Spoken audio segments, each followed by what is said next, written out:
Bonjour à tous, je m'appelle Raphaël Di Miglio, je suis un des 3 cofondateurs et le CEO de Matera. Je suis issu d'une double formation en droit et en école de commerce. Et après avoir brillamment échoué à l'examen du barreau de Paris, j'ai directement lancé Matera. On a sorti une première version du produit en 2017 et depuis, on a 3000 copropriétés clientes, levé un peu plus de 50 millions d'euros et on est désormais 150 salariés dans la boîte.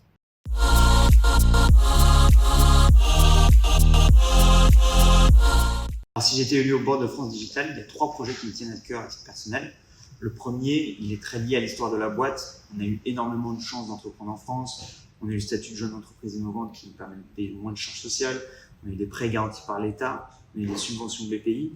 Mais il y a un certain corporatisme et des freins législatifs à la libre concurrence. Alors, c'est vrai dans notre secteur.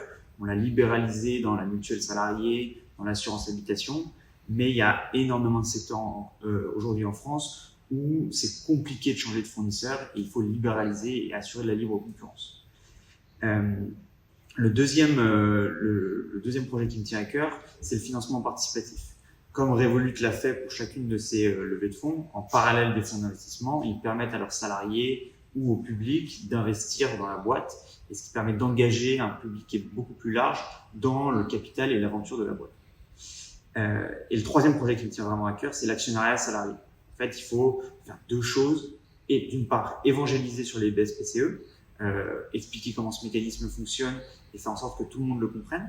Et la deuxième chose, c'est faciliter le cash-out pour les salariés. C'est-à-dire qu'il ne faut pas attendre un événement de liquidité au bout de 4 ans, mais il faut permettre aux salariés de sortir de l'argent plus rapidement.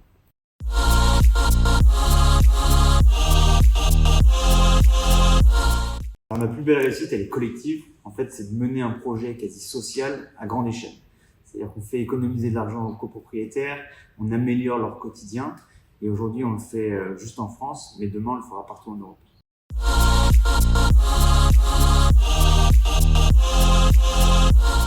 C'était 1 mois avant le confinement. En fait, on était dans des petits bureaux avec l'équipe et j'étais assez pressé pour qu'on déménage et qu'on change de bureau. Et du coup, j'ai signé un bail de 3 ans. 1 mois avant le confinement et donc full télétravail pour 100 000 € par mois. Et donc sur ce genre de décision assez engageante pour la boîte et stratégique, il vaut mieux prendre un peu de recul et éventuellement consulter d'autres personnes plutôt que de réagir à chaud directement.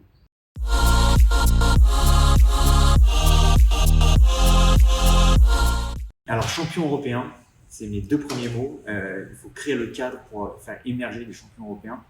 Et mon 3e mot, c'est crowd equity, qui est un peu un moyen de détourner de dire financement participatif, mais il faut permettre aux clients d'investir dans les boîtes de demain.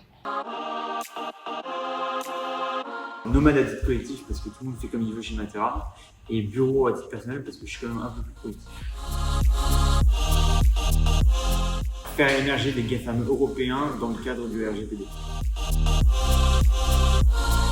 Bootstrapper le plus longtemps possible jusqu'à vouloir vraiment scaler et à ce moment-là lever des fonds. UE total, il faut faire émerger des boîtes mondiales avec une culture européenne. Cuisine maison, on n'est jamais mieux servi que par soi-même.